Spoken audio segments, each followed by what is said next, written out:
So, we are leaving this villa today. Yes. How do you feel about that? I probably would love to stay here, but I'm interested to see what the next place would be like. And we obviously have to leave. This place is too much, to be fair, for our little family. Yeah, too much space. We have a whole upstairs section. Upstairs section. And that we don't use. nah, I've just been up there maybe twice. I feel like if we lived here, we'd force ourselves to use it, but I think that it's just too much, way too much. Yeah, definitely. You do a lot of work up there. Yeah, I do my check-ins and stuff like that in the mornings, but that's pretty much it. I wouldn't say it could be a bit more comfortable if there was like, there's tables up there, but if there was like desks or something like that, then I could use that a lot more, but there's nothing like that, so it's a waste of space. I feel like, well, for us it's a waste of space. But I feel like if there was like a desk along that window that looks out from the bedroom, we'd probably, like, you'd be able to do work up there and use that as like a whole separate space away from the noise of the rest of the place. The thing is though, because there's a roof, the roof up here has a gap, so you can hear everything upstairs anyway. So if I'm doing check-ins, I can hear everyone down here screaming, so unless you close off that bedroom door. If I go inside. Yeah. But this place has been amazing. Yeah, it's amazing. It's, I would say, the best one we've been to so far. Even last time when we came to Bali, this is probably better. Yeah. Like, there's just heaps of space. It's so comfortable down here. The housekeeper has the kindest soul, I feel like, in the whole world. Like, she doesn't speak a word of English, but just through her eyes and how she acts, she's like the kindest. Yeah, it's crazy. Like, gentlest person. It's weird, eh? Like, you don't actually speak to them she doesn't speak at all, but you can just see she's so nice. Yeah, and she's always smiling and like always just happy to help with anything. And I communicate with her through the, what is it called? Oh, the translator app when I need to speak to her. And if I text her, I send her screenshots of like the app and the translation. But she's so sweet. It's going to be sad not to see her again. The difference from like here, like in Australia, is to have someone come and clean your house for you every day. Yeah. Make your bed, clean all the dishes. Like, we're getting so lazy, it's ridiculous. Like, I might wash a fork. If they're all dirty, I'll wash one just so I can use it. But like, it's actually not too bad right now. But yeah, we're getting so lazy. Like, she'll take our washing every day, do our washing for us, and it comes out like perfectly folded. Yeah. Everything gets cleaned, and then we have obviously like a nanny that looks after Theo. We are pretty lucky in that sense, I think. Yeah. I feel like if I had to go back to reality, it's gonna be crazy. Yeah, but lucky we're not. So Well, even the nanny in KL, we obviously will see her again when we go back very soon. She would help us with housework as well. So it's like not washing. I will always do the washing, but clothes-wise. But I'm speaking like Bali. Bali's a very... It's very different to that. Like the... Yeah, it's very different. You're living like the millionaire lifestyle, but on a budget. Like you're important when we're not important at all. You're important to me. Yeah, that's different. I think in that sense, it does make things a lot better. And what about location-wise? Do you think that... Yeah. Close to your gym? It's close to the gym, and to get to the gym, it's quiet. It's like quiet, and then there's one street that's like super busy, and as soon as you get past that street, it's quiet again. So it's just that one section. So I wouldn't even say that it's... Well, we're not in Canggu though, are we? We're in Canggu area, but it's called Perinanen. So yeah, and like just going through the streets, it's like suburban in a way. So like you see like families outside, you see like kids, you see like dogs and stuff. Like everyone's just chilling. It's not like busy or like shops everywhere. It's like houses and a few cafes every other like 30 meters. Yeah. I'll put a little map and show you like the difference between the busy Canggu and where we are. It's literally like 5-minute drive. So you're still really close to Canggu area, but you get the perks of being like away from the craziness, which is, if we never came to this villa, we would have stayed around the Canggu area and we wouldn't have known that this area was even here. Is that where we're going next, is the Canggu area? Yeah, we're going more into Canggu is where we're moving this afternoon. So it'll be interesting. I think the main thing will be like close to cafes, which we have a cafe down the road, so that's not like a huge must. but just being able to kind of like walk out and go get groceries, or walk out and go get breakfast and walkable. That, yeah, because depending on where it is, some of the places you can't even walk, or you really need to. Obviously, with kids, you can't. Like, obviously, we could walk fine, reading traffic, but like, the amount of motorbikes and just everything that's going on. One like slip from Theo if he's trying to walk, smack. Yeah. You'd have to carry him everywhere, but. Yeah. How have you felt trying to do prep for your competition while we're in Bali? Hard. Yeah. Yeah, it's been hard as. Because of the food? The food, not so much the food. I think there's been pros and cons. I feel like the pros are like going to the gym and seeing people that are a lot bigger than I am. Obviously in different like categories, but just what they're doing, and it's like, wow, like I still have so much more room to grow, or it is possible to be this way. Like in Australia, like I'll go to the gym and I'm like maybe like top 5 in the gym at the time. So it's not like an arrogance thing, but you can like see where you place yourself. When I walk into this gym, I'm like, wow, like I have so much work that I still need to do, which obviously it just takes time, but just seeing it motivates me so much more. So that's the pro. The con is that trying to get food that isn't like going off in the next couple of days, or like keeping it in the freezer, or trying to make sure all my meals are set or ready to go. And also I was kind of sick for the last 3 to 4 days, like just blocked up, and I just felt like death. So, but if I was perfectly fine, then I think it would be better. It would be good, yeah.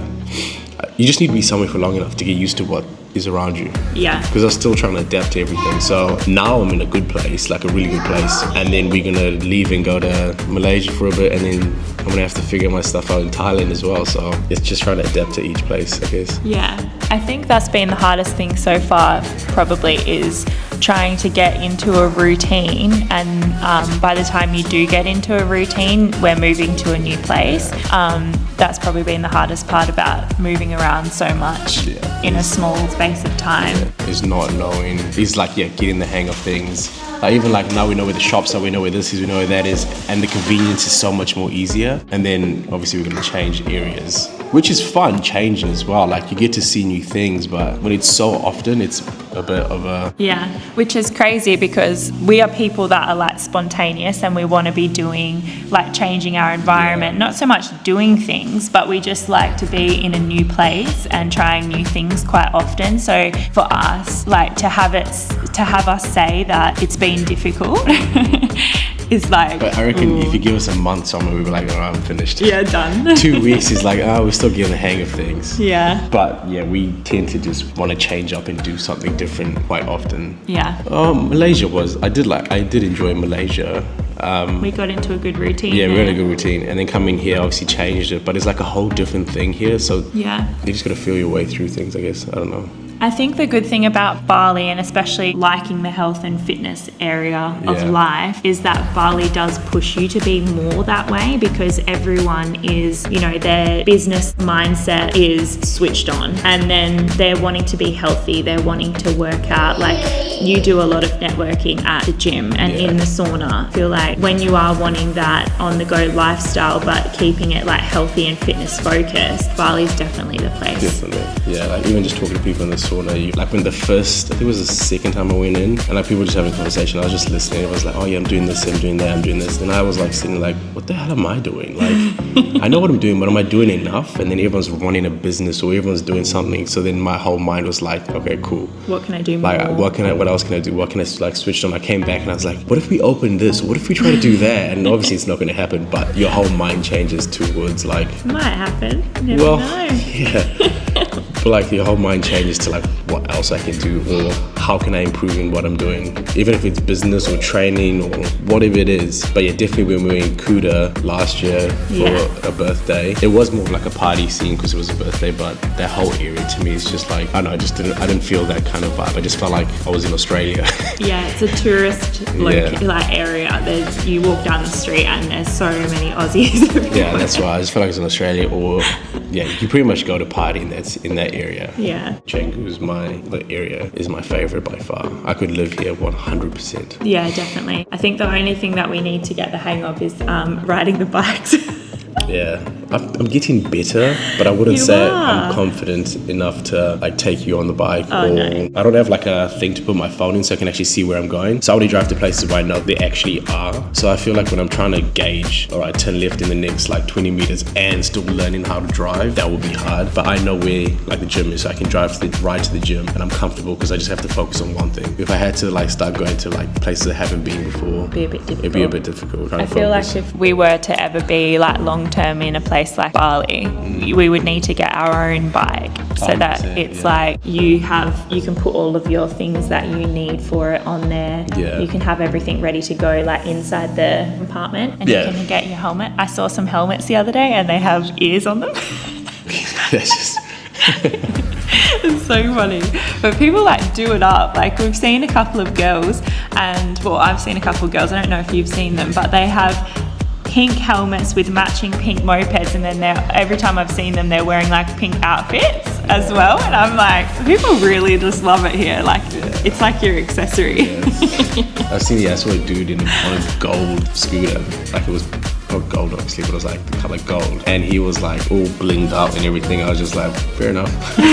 Like I wouldn't do that, but good on you. But yeah, the scooter thing, if we could figure out how to ride scooters like properly, then taking like Theo and Tatum would be so much easier, just to like be like, all right, let's go down the beach for like sunset. Yeah. Instead of waiting in a car for like 45 minutes when it's like only 5 minutes down the road. Yeah. That's probably the main thing that I would say is the hardest being here. Yeah, getting around. Is getting around. As a family, definitely. Because I've seen like, there's a guy down here that rode past me the other day and he had a pretty big scooter, but he had his little baby in the front. No, he had his partner behind and she had his holding the baby. Yeah. And it would just obviously be so much easier to do So it much like that. easier. And it probably sounds a bit odd if you're from like Western society, but it's what you do here. That's how you can get around. Like I know that it would be quite dangerous, and obviously why Tanner had mentioned that he wants to make sure that he's feeling 100% about it first. But it is what you do here. So like if we were to be in a place like this, the only way that we would be able to maintain the lifestyle for a long period of time is by indoctrinating ourselves into the culture as much as possible. Nice word.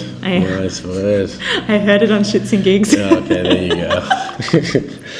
What if it means something completely different?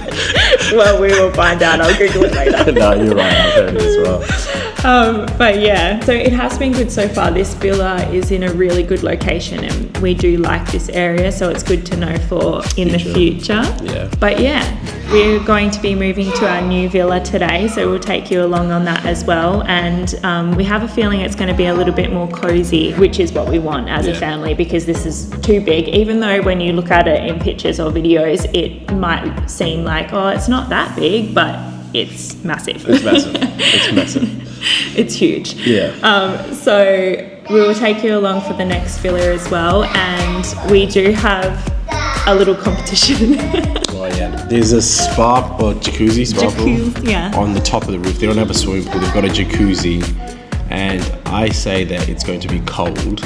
I think it's going to be warm. But when you say warm, do you mean like there's actually like a heater in it making it warm? Or you saying warm because the sun's on it? No, I'm thinking like warm, like it's a heated jacuzzi or spa. Yeah, okay. I say it's cold. Yeah, because if it's cold like the pool, we're probably not going to be getting in it very often. It's in the shade as well. Yeah. I mean, it could be warm, but I feel like that'd just be powerful for no reason. Like, it's really hot out here. Why would you have a jacuzzi? I guess, majority of the year it is quite warm, so we'll see. Yeah. And we got a forfeit for who's right and who's wrong. So the forfeit would be when we get to Malaysia, we are going to eat durian. The loser has to eat durian. And it's not just a little bit. They come in like, what is it, like the little cubes? Yeah. And you have to eat a whole one. A whole tray. Is that what it is? Or a whole cube. Cube. Okay, thank God.